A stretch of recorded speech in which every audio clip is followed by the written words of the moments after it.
여유증 수술 이후 수술 부위 부기가 빠지면서 가슴 좌우에 비대칭이 도드라지게 발생되는 경우가 있는데요. 오늘은 여유증 수술 후 가슴 비대칭이 나타나는 경우에 대해 살펴보는 시간을 갖도록 하겠습니다. 안녕하세요. 에이징 성형외과 김선우 원장입니다. 크게 볼 때 수술 전 원래 차이가 있었던 것과 수술이 잘 안 된 경우로 나누어 볼 수 있습니다. 먼저 원래 차이가 있던 경우부터 살펴보면, 첫째, 양측 갈비뼈의 높이가 다른 경우입니다.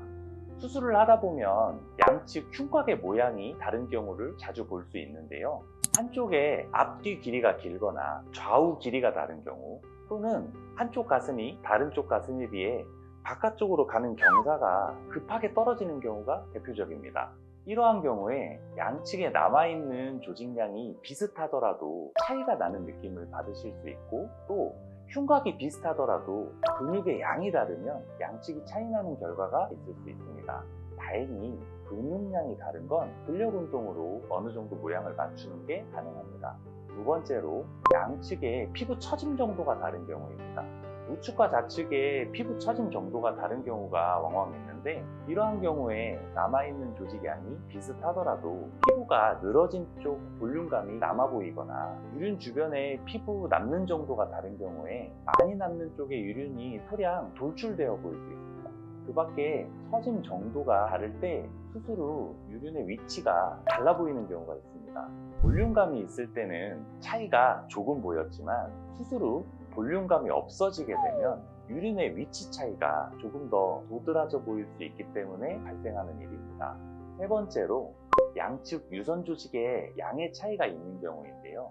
유선 조직이 많은 쪽 가슴의 조직이 조금 더 많이 제거되게 되는데, 반대측 가슴의 볼륨을 비슷하게 맞추기 위해 여타의 다른 문제가 발생할 정도로 제거를 할 수는 없기 때문에 약간의 차이가 발생하게 됩니다. 다음으로, 수술이 잘 안 된 경우를 보면, 첫째, 유선이나 지방이 적절히 제거가 안 되었을 수 있습니다.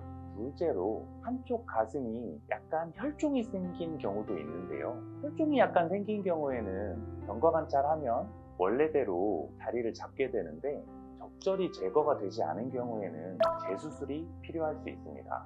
그 밖에 양측 흉터 조직의 양이 차이가 나는 경우가 있을 수 있는데, 이 경우에도 시간이 경과하면 좀 더 비슷해지는 경향을 보입니다. 저희 병원에서는 수술이 잘 안 된 경우를 최소화하기 위해 수술이 끝났을 때 양측을 적절히 비교해보고 비슷한 양의 조직이 남았는지 확인하고 있고, 또한 수술 전 평가를 통해 수술 후 발생할 수 있는 문제점을 사전에 확인하실 수 있게 노력하고 있습니다. 여유증에 대해 더 궁금하신 점이 있으시다면 카카오톡 문의 남겨주시면 성심껏 답변 드리도록 하겠습니다. 감사합니다.